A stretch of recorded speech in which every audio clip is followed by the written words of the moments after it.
and right on schedule. We're at the top of the hour. We go to our final presentation, which is Jesus Gomez with GI, who's going to talk about the power plant foundation in a highly seismic zone. Jesus, the floor is yours.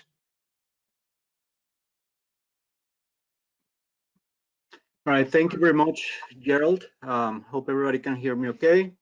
And congratulations to the previous speakers. Those were really fantastic presentations.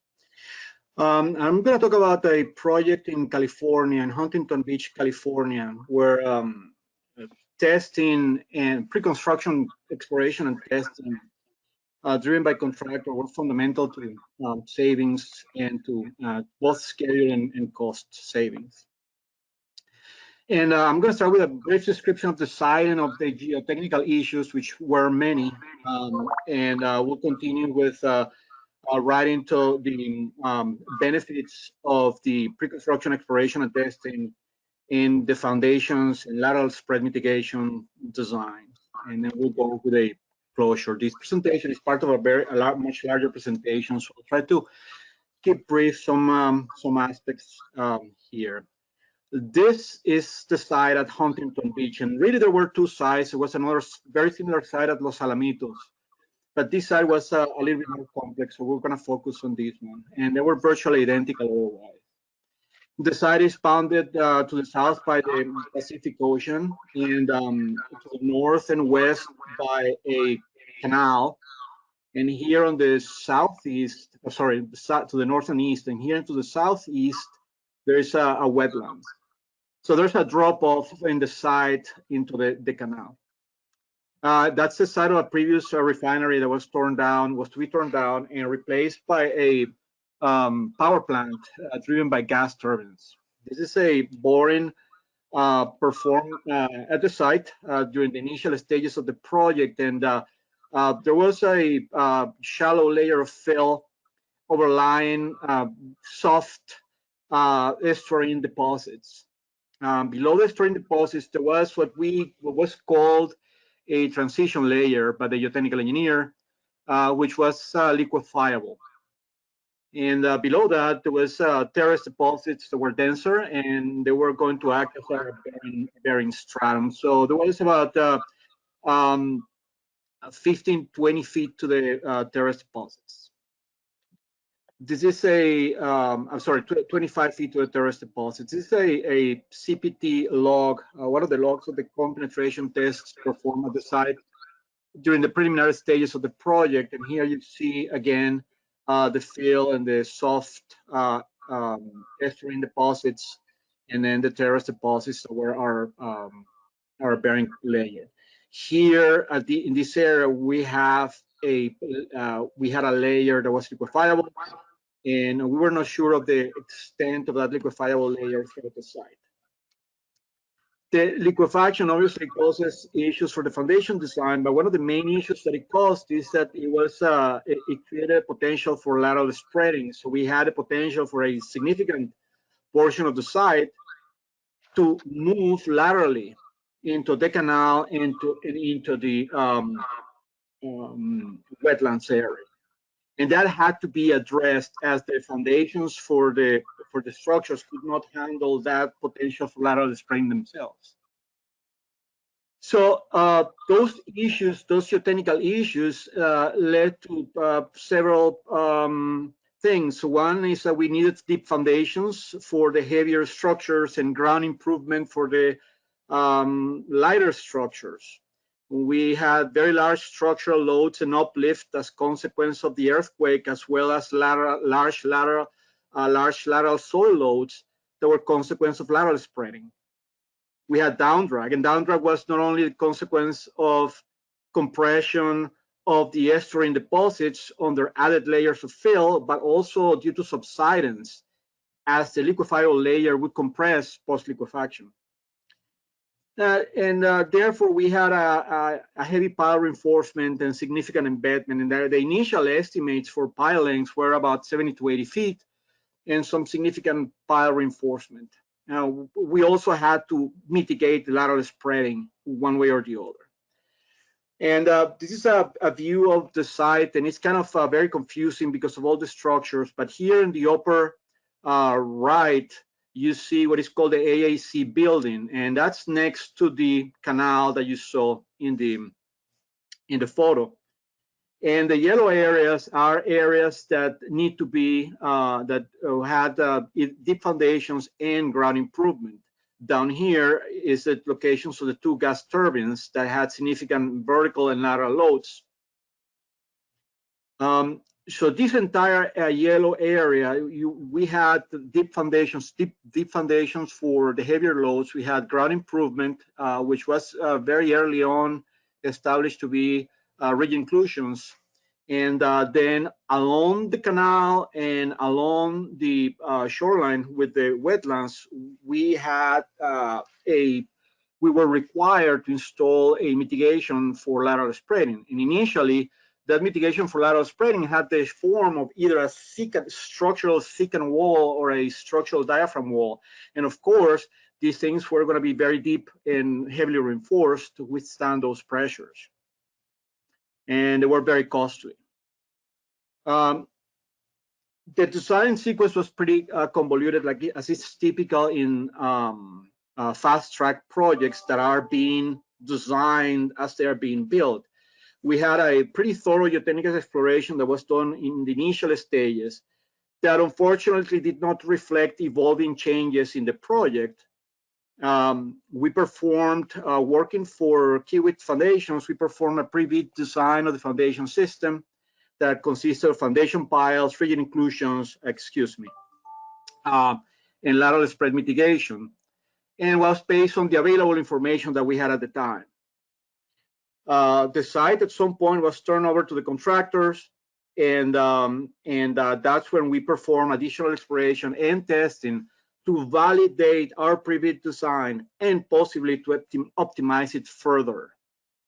Then the foundation design was finalized and it was adjusted as construction proceeded. Now, this is essentially our pre-bid design for the foundations. And if we go into the detail for the pile elevation, we had overcast piles. There were either displacement or non-displacement piles. We hadn't decided that yet. And they had to go through the layer of fill and estuarine deposits, and they had to be embedded in the terrace deposits down below. The piles were going to be subject to, as I said, significant vertical and lateral loads, and also to down drag. Mind you, again, the down drag, it's also caused by the compression of the transition zone post-liquefaction. And we had an unknown amount of positive skin friction that we could rely upon, and we had estimated it obviously for pre-bid design and bearing. But at the same time, we still had to deal with lateral spread. Even though we mitigated the lateral, we would mitigate the lateral spread, there was some remnant lateral spread that we had to deal with and consider it for design of the piles. So as a result, the piles, however, being a seismic zone and with these conditions, they were going to be heavily reinforced. And the piles had to be were fixed to the overlying structure. So there was zero relative rotation. That doesn't mean that the pile heads were fixed, but that there was zero relative rotation to the structure.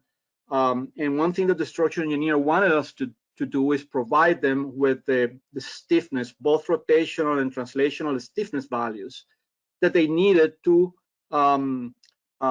feed into their numerical model of the structure. And that was also something that we had to provide to them. Our pre-bid design considered two types of piles, as I previously said. We had DACPs, which is displacement overcast piles, and I'll show you in a moment how those are installed, and non-displacement overcast piles, also commonly known as ACIP piles. We had design compression loads of 400 kips, and there were three types of piles for each of these of DACP or ACIP piles based on the uplift capacity that was required. The estimated pile length for the overcast ACIP piles, the non-displacement piles, was about 56 feet. This was already a reduction of 14 to 24 feet with respect to the initial pile length estimate. And obviously there was a lot of, not say concern, but there had to be some scrutiny on these numbers. And the displacement pile, we had, everybody had concerns about this because you had to go through several layers of sand to get to this depth, and they might exhibit early refusal, but their length was 36 feet, and that was also very significant savings. So we had to explore that option as well.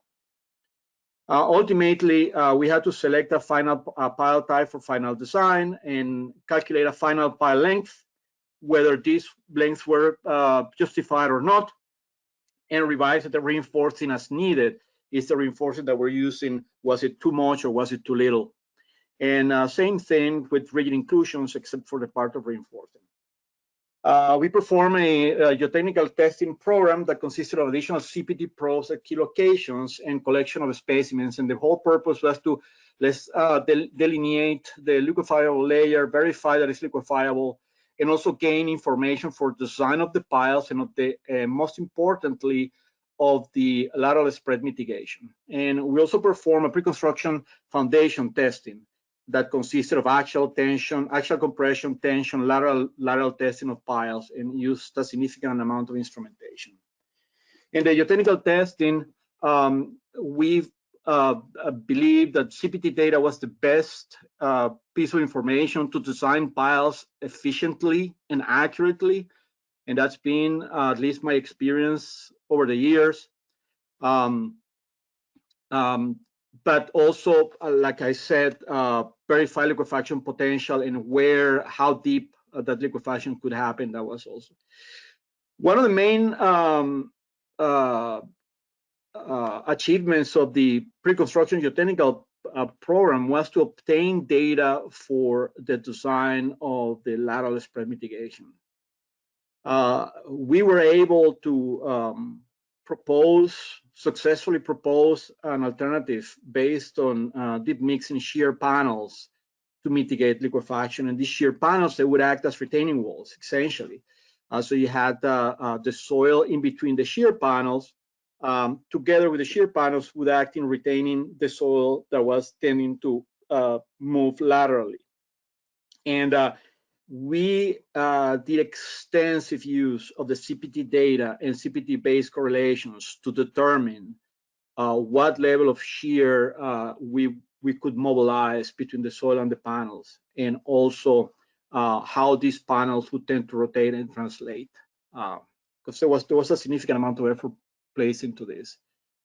So this led to significant cost and schedule savings. And only this made the geotechnical exploration program, that really was something that was completed in a couple of days, it made it worthwhile and several-fold. The load testing had several objectives, and one was let's do test piles to establish installation parameters for the different types of piles, measure the down drag that we had to use for design, which we often tend to overestimate that, measure the skin friction and end bearing, assess the response to lateral loading, since the reinforcing steel was a significant issue here as well, and feed this into the final design. We wanted to load the piles to failure if possible, and we wanted to use instrumentation. Another important thing is that the installation logs for the piles, together with the CPT data that was the CPT tests that were performed near the test locations, that was going to be our basis for baselining all the production piles. In total, in the site, we had several thousand between rigid inclusions and foundation piles. We had over 2,000 elements. We wanted to also prove that the reduction in pile in the pile length from 70 to 80 feet that was originally down to 56 feet that was warranted. This is a site plan showing the different test locations, and we had 3 test locations. One was at the AC building. One was here at the south area near the gas turbines, and one on the west side in an area where we had very little geotechnical information initially.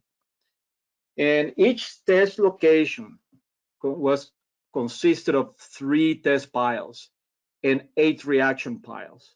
So we would run the first test using these 4 reaction piles, and then Kiewit Foundations would move their reaction frame over to the next set of piles, and so on and so forth. Each test pile was tested in compression and lateral. The uplift piles were our tension tests. This is a more of a detailed view of that table with the different types of piles. And what I wanted to just point out here is that we're testing non-displacement piles, displacement piles. We were testing a short rigid inclusion, and we were testing 2 different diameters to the pre-bid design elevations, which is minus 46, which is a length of 56 feet for the non-displacement piles and 36 feet for the displacement piles. 22 feet for the rigid inclusion. Although most of the rigid inclusion data we got directly from the test on the DACP piles. Test loads were between 490 to 800 kips, and lateral test loads were between 25 and 35 kips. And we installed our pre-bid arrangement of reinforcing on the piles that were to be revised later. And this is a view of the elevation of the piles. And what I wanted to point out here was the location of the strain gauges. The strain gauges were attached to a central bar, which was only used for the test pile. And one was installed in the estuarine deposits. The other 4 strain gauges were along the pile and embedment in the terrace deposits. We also had, in some of the piles, we installed an inclinometer for lateral load testing.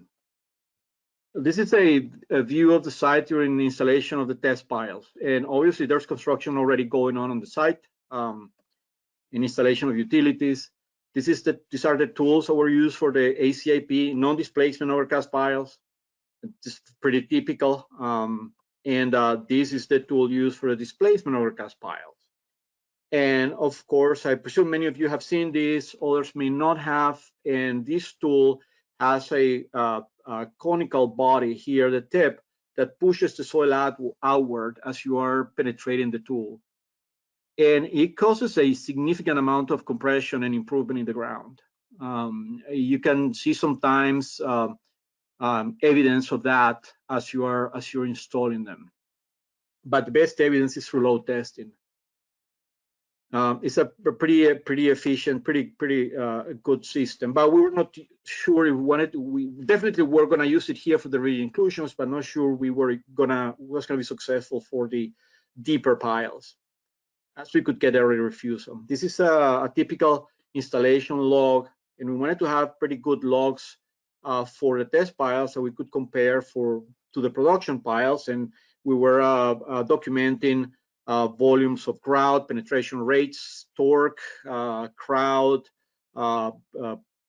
pressures, and all that type of stuff, so that we could use it as a baseline. And this was all compared to our CPT logs. We use vibrating sister bar, vibrating wire, strain gauges, have been very successful over the years. This is a view of the sister bar attached to that central bar that I mentioned that was used only for the test piles. And here you see a PVC pipe used for the inclinometer. We used a shape accelerate inclinometer in several piles, and that worked really well. This is a view of the reinforcing of the test piles, different diameters, and that's a view of the technician inserting the shape accelerate into the test pile just prior to testing. Here you see the wires for the strain gauges, and if you count them, you're probably going to see 5 wires there. This is at one of the test site locations. You can see here 2 other reaction piles, 2 more reaction piles over there. That's one of the test piles, and there's another set over here to the left, and yet 1 more further left. And that's Kiewit Foundations performing the load testing. That's the compression load testing. All the data from the load testing was logged electronically, and we were sending the data to the office for QA in quasi real time. So the test wasn't finalized before it was approved. Then we did something similar for the production piles, where we were having a real-time, quasi real-time logging of the piles and sending them back to the office. This is the lateral load test, and this is a pretty important thing actually. That's the test. This is the test pile here that was used for the compression testing, and these are the two reaction piles. We just essentially jacked the center pile against the reaction piles. But see that the test was performed freehead, even though the piles are going to work with either fixed head or partial fixity. So that test is necessarily going to be conservative, but we have ways to deal with that. This is the results of one of the compression tests, and it's fairly typical. We got close to 800 kips with about 1 inch, 1¼ inch of deflection. They were all pretty successful. And most importantly, we're able to get the actual load, interpret the actual load from the strain gauges, and do these plots with depths. And here you see that same test that I just showed you, the initial stages, that red line, and then the next load step, the purple line, and so on and so forth to the left, till the maximum load of close to 800 kips here at the head. And you can see a low skin friction in the S-ring deposits, which is really good for us because that reduces our down drag. And then positive skin friction here, which was not entirely mobilized in most of the tests, even though we try hard to fail them. And then here we can interpret the end bearing by extrapolating down to the elevation of the pile tip. So we obtained a table based on the analysis of all the load tests. We developed this table for skin friction, which we don't have to look into detail here, but we got 0.4 KSF for skin friction in the S-ring deposits. That was lower, about half of what was estimated initially. So that was going to reduce our design loads for the pile. And also we got somewhat higher skin friction that we were estimating in the initial design, in our pre-bid design, and significantly higher that was initially considered at the very early stages of the project. Excuse me. So now we would use these values to verify the pile length and adjust it as needed based on the different loading cases and different locations, because now we had information at different locations of the site. This is a typical lateral load test on one of the piles. Actually, well, maybe not typical. This is one of the lateral load tests that looked the best, but they all looked good. We also tried to fail them. I believe we got one close to failure. And this is the data from the inclinometer in one of the tests. And here you see the lateral deflection measured in the inclinometer for different levels of load, and that all plotted with depth. This was pretty important information for us, because with this, we were able to fit this information back into our L-pile model. And we would try to model the test pile in L-pile using a free head condition to try to match the data to the L-pile estimates. And we would do that by modifying the soil properties. We were not able to quite fit it because the pile was really much stiffer than that we were anticipating.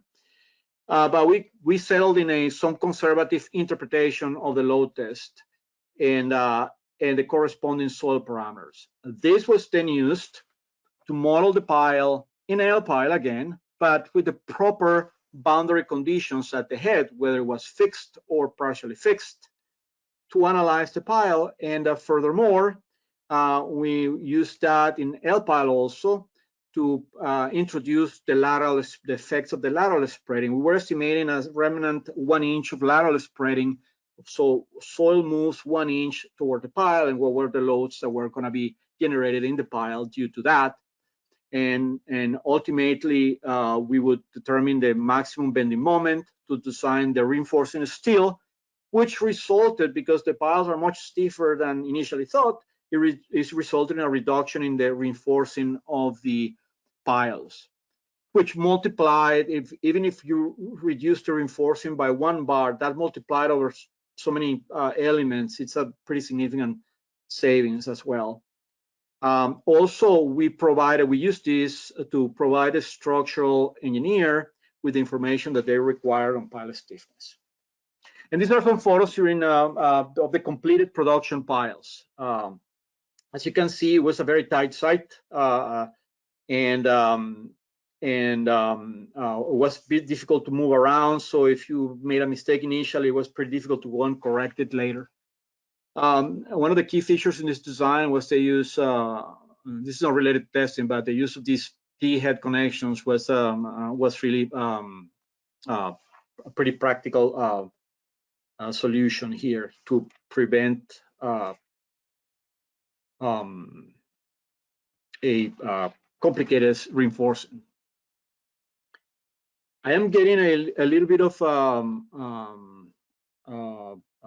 lag here, so I presume that we're in the closure slide. Send me a note if we're not. Great, thank you.